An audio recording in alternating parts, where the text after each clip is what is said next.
Thank you, Barry, for the earlier introduction and for the opportunity to present our work on the Pacific Brain Health Research Project.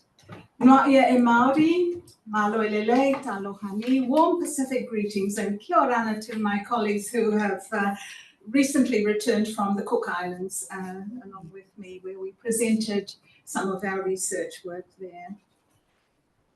This project was commissioned by the National Science Challenge for Aging Well for a period of 20 months to April 2024. It was developed in direct response to the Aging Well mission of enabling positive aging. And it also builds on the research platform established through our past and present Aging Well projects, including the Life Course Research Project that Barry led, and which he alluded to.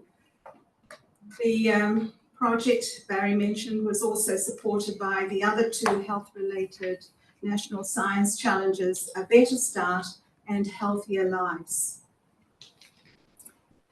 In this presentation, we give a brief background to the study, followed by what we aim to achieve, our research design and preliminary results, remaining next steps, implications of what we have seen and learned to date, some of the key references for this work, and then we will close with our acknowledgements.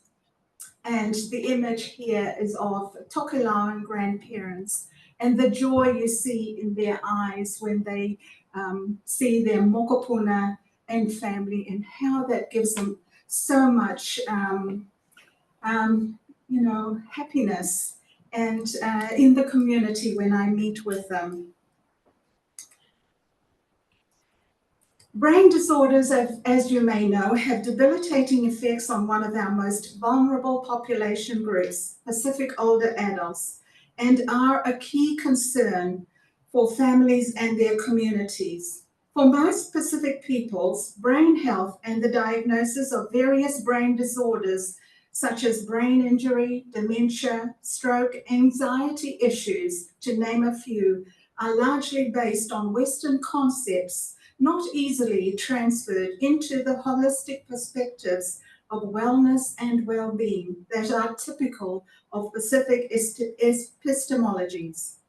Knowing what brain health supports and services would be appropriate for development and what cultural approaches would be appropriate for diverse Pacific communities warrants investigation through a culturally centered and people-centered approach.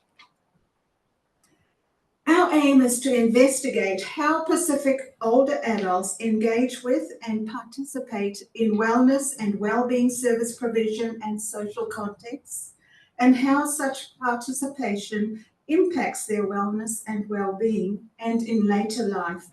We are working with available data sets to define our cohorts. We will also engage with participants and community groups to determine the experiences of Pacific older adults and their families to optimizing their wellness and well-being. And the image here is of a Samoan woman who celebrated her 85th birthday. And, this reflects the spirituality that the older adults share when we meet in the community. So in response to our research question, how may Pacific cultural building blocks be developed and applied for a socially engaged and co-created approach to wellness and well-being among Pacific older adults? We adopted a mixed methods approach to examine existing administrative data through the IDI on access to and use of services relating broadly to traumatic brain injury, stroke, dementia, and mental health, and to help us understand the factors that impact the wellness and well-being of Pacific older adults and address the strengths and allow them to thrive despite the challenges they face. This will also add richness and depth to the quantitative analyses which Zanetta will present to you shortly.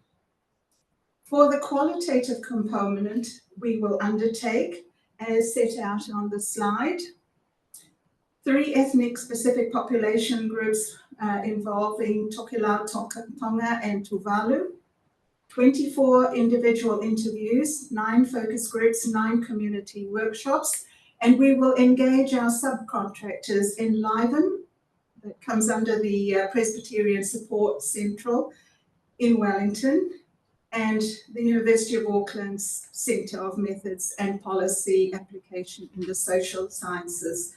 And our work is set in Auckland and in Wellington.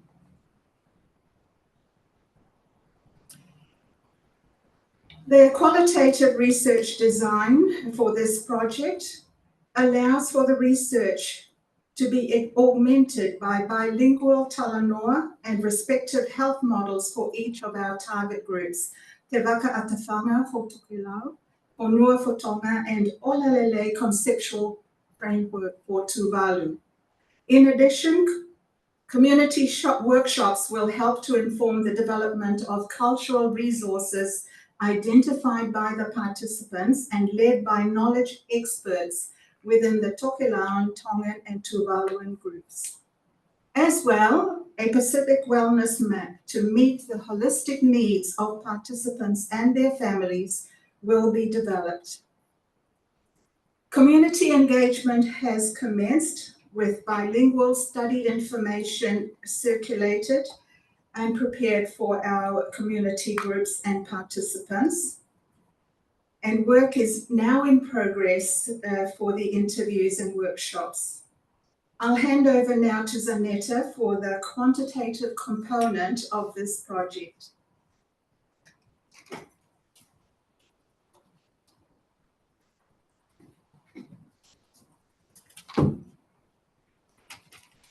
Thank you, Dr. Alpha. Aloha, everyone. As Dr. Alpha said, I will pick up on the quantitative work. I'm sorry if I sound a little funny, my ears blocked from the flight. But yes, so we're using the Integrated Data Infrastructure, or the IDI database, which is a whole population linking of various government agencies and sources at the individual level. But more specifically, we'll be using the Ministry of Health and the population data sets for this project, which I will expand on in this next slide. And then there's a disclaimer there. So for the first step, it involves isolating or defining our 3 target populations, which is our 3 ethnicities, Tokelauan, Tongan, and Tuvaluan, as well as our older adults from each ethnicity that were at least 50 years of age by the year 2022. So we did this by using ethnicity and date of birth information from the cross-sectional 2018 census, and we linked this to the IDI spine, which is comprised of all the individuals who are ever likely to be a resident of New Zealand. The next step was defining our 4 brain-related conditions of interest. So that was traumatic brain injury, mental health, stroke, and dementia. And so far we have used the following health data sets. So starting with INTERI, this is a collection of information that is from a geriatric assessment that's conducted in publicly funded community and home support services. Followed by pharmaceutical collections, which is all the pharmacy dispensings. And then we also have an administrative record of privately and publicly funded hospitalizations. And in that data set, we can know what you were hospitalized for, how long you were hospitalized for, and other things. And then moving on, we have PRIMED, which is our mental health data on referrals or mental health service use. And then chronic conditions, which is able to tell us whether a healthcare user was diagnosed with one or more of the 8 chronic conditions, which uses a various number of sources to define that.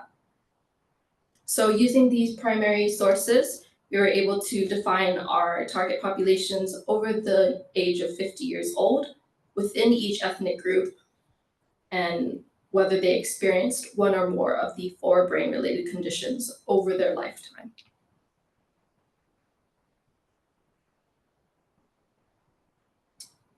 So in this video here, I just wanted to display the age distribution for those that we defined as our older adults, so who are at least 50 years of age.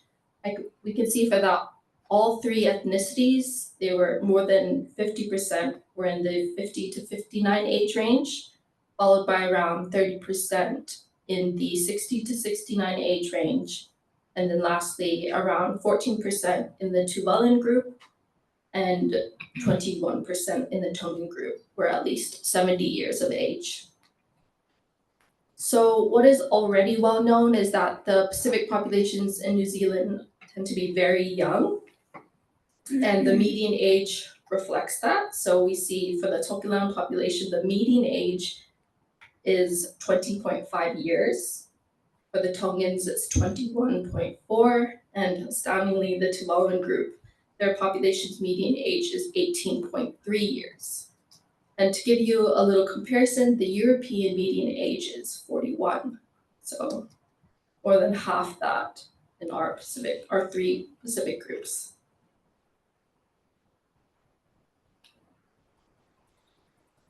So I have here the lifetime prevalence of our 4 brain-related conditions as seen in our older adults and stratified by our 3 target ethnicities.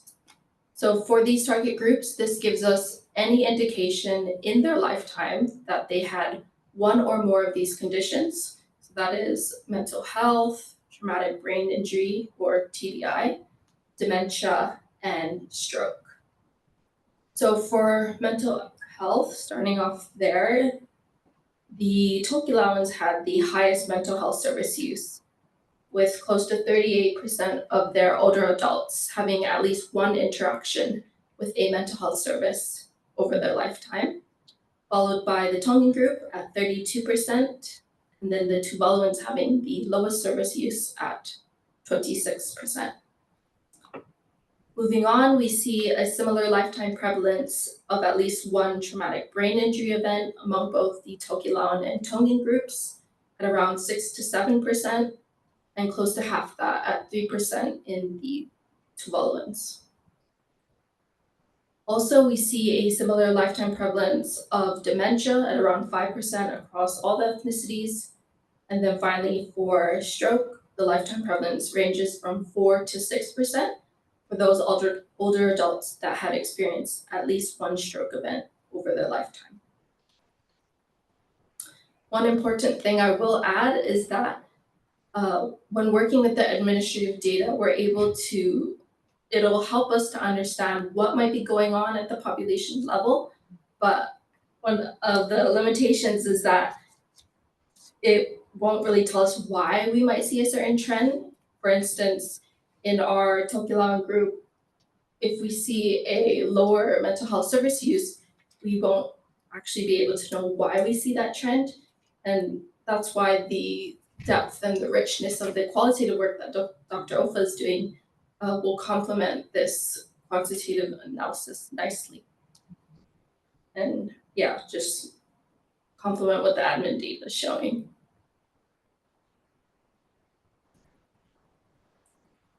So very briefly for the next steps, for the quantitative bit, we're looking to dive deeper into the extent of service use across these different brain-related conditions, as well as investigating a longer-term duration for these conditions. So far, I've only presented a lifetime prevalence, which just gives us an indication of any instance of having one or more of these conditions over an individual's lifetime.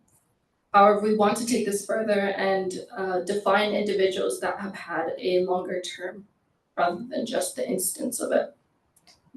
This could include looking at hospitalizations, determining how many times an individual has been hospitalized, for how long, as well as we could look at pharmacy dispensing. So how many times was someone prescribed a certain medication and for how long they've been on that medication. And then regarding the extent of service use specifically, we could also look at other data like outpatient visits, so NPAC, the non-admitted patient collection data, and then even PHO visit frequency from the Interi data set. And yeah, so those are the two main things, looking at longer term durations and the extent of that service use. So now I'll hand it back to Dr. Ofa, who will carry on. Thank you, Zanetta.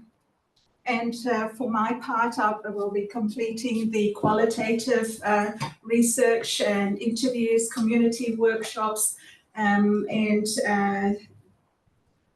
final steps will be to analyze all our data and disseminate the results. So hopefully this time next year, Barry, we'll be able to present the final results of this important piece of work.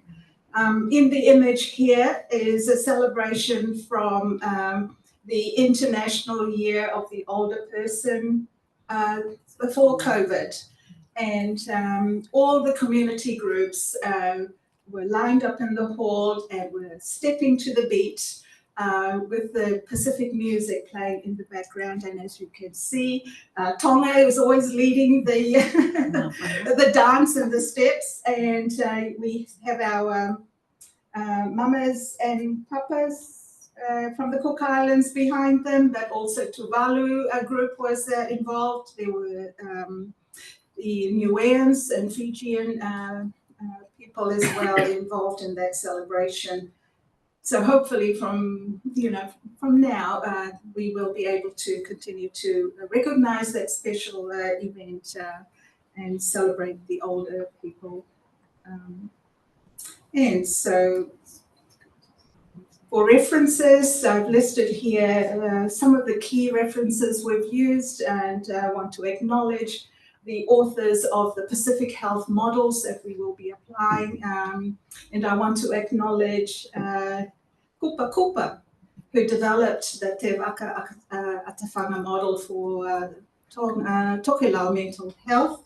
And his sister is here in the audience from the Ministry for Pacific Peoples. And I want to also acknowledge Dr. Ana Koloto, Research Director at the Ministry for Pacific Peoples. And lastly, I want to acknowledge with much gratitude the community group that has been involved with us in the Life Course Research Project. And this is at one of our meetings with the members of the Pahina Church in Ranui and their leaders, Reverend Tui Sopoanga and his wife, Faletua Ane Sopoanga. I want to also thank the Ministry for Business, Innovation and Employment for funding of this research through the National Science Challenge for Aging Well, and also acknowledge the University of Otago, where the Aging Well Challenge is administered. I particularly want to acknowledge Professor Louise Powell-Brownlee, Director of the Aging Well Challenge, who will very soon be transitioning to MB as a science advisor, departmental science advisor. And, we really appreciate the support that she has given us with our Pacific research projects. I also want to thank our subcontractor Enliven. I've had meetings with them, several meetings with them already, and I'm really grateful for the work that they do in the community. They have 14 residences and provide residential care. The 14 homes are across the North Island.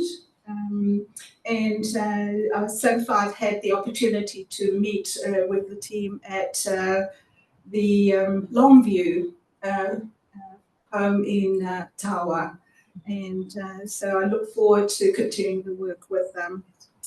And lastly, I want to thank you, especially Barry, for your ongoing support and guidance of our research, and in particular the the work with the IDI and attracting our Pacific researchers like Zanetta to campus, and we will really appreciate the support you give us, and to the team, campus team. It's a delight to work with all of you. Malo Alpito, Fayexia, Vimakavakalevu, thank you very much. The question for Zanetta. I think really interesting this dementia and TBI. I just wondered, have you looked at with the Pacific populations, they have TBI and dementia together? Because like we know, TBI is one of the risk factors for dementias. So that's my question, because they have TBI separate and dementia separate. So did you really look at if the people had DPI before and later had dementia? Yeah, that's good feedback actually. We only looked at it separately. Yeah, that would be good to kind of explore which one was first and what that looks like with the extent of service use as well and long term as well. Yeah. Thank you for that feedback. Yeah, that's good. And also with dementias, so you look at early onset dementia and dementia altogether, or you? Yeah, so it's isolating our older adults, but also seeing whether they had, seeing whether they had, for dementia, it would probably be over 50. From my recollections, they were all over 50. But for other conditions like traumatic brain injury, it was whether they had it at least once over their lifetime. How difficult or easy would it be to have a trends analysis over the census data over the years in terms of the data that you've just presented? We're just quite fascinated with the use of the mixed methods, which is very important. But I'm beginning to see a lot more people, particularly from a Tongan community, having dementia. I was just wondering, because this is very powerful to be presented to our communities. Any trends analysis? So when you say trans analysis, Like do you mean like comparing? 2013, 2018, or even going back to perhaps 2006? Yeah. In terms of the census data. Yeah, that's possible. The initial data I showed didn't have any restrictions on that. It was just taking the 2018 So you focus on 2018. Yeah, cross-section, and then from there defining our older adults and whether they had any of that over their lifetime. But it's definitely possible to do that looking at defined time periods. Thank you. And that's a good point, which could lead, this research could lead to doing the trans analysis that you are mentioning, and see what opportunities we can make that happen. Thank you. Very interesting research. I might be jumping ahead. It might be, I was looking at the title of your Pacific Cultures Building Blocks. I was looking at where is culture's role in all this? Yeah. Malo Apito Sala for the question, which is where is culture placed within the title and within the project? Culture is identified and presented by the communities we work with, and for each of the three groups that we work with, it is language, their identity that they've identified, other cultural aspects they've identified is their music and the resources that they plan to develop, where they will bring their culture through those resources. Key to it is how they apply their language and how that is applied in our research. The principles of engagement with the different groups and in terms of how we engage with them. And it's very much working very closely with each of the community groups to identify which cultural aspects they want to highlight in the research. Awesome. Thank you. I think just related to that, you identified the 3 different models for separate for Tokelau. And that's quite good because sometimes when we do Pacific research, we'd use one Pacific framework Yes. for all, but now you've actually identified 3 for Tokelau, for Tonga, and for Tuvalu. So Malo. thank you for that. Comment from Dr. Anna Coloto is the use of 3 different health models which relate and belong to each of the 3 population groups we're working with. There is a tendency to apply only one Pacific model across all Pacific population groups. For example, I'm aware other projects include the Kakala model, which is a Tongan model, and that is one applied across all of the different ethnic groups. And yes, this is, it's important for us to respond directly to the needs of the community. They have generously given us the models that they've developed, and it's important that we put them to practice and highlight that these are available. Thank you. So there's one question in the chat from Pratika who said, if life expectancy is so much lower for the Polynesian groups presented on, this will significantly impact dementia and age-related brain disease observed for these groups. How does it compare to, say, European populations? Barry, are you able to answer that question? The short answer is I'm not able to directly answer it, but as I was sitting there and the questions were flying around about dementia in the Pacific population, there's a number of papers by Gary Chung's team and others at the University of Auckland that have looked at incident cases of dementia across different ethnic groups in New Zealand, not down to the level 2, as this is done, but certainly at the level 1 level. And I can't off the top of my head think exactly what the results were, but he and his team, have written about 4 papers in this area. I'm not sure either whether they've done the trends over time, but that's the sort of thing that they are set up to do. We do some other work in dementia, but in this slightly different focus. But that will be the place to look, I think. I can identify those 4 papers that I know about, and one of which at least has a focus on ethnicity, and send that around to the group. Thank you. Thank you. Thank you very much, Offer and Zanetta.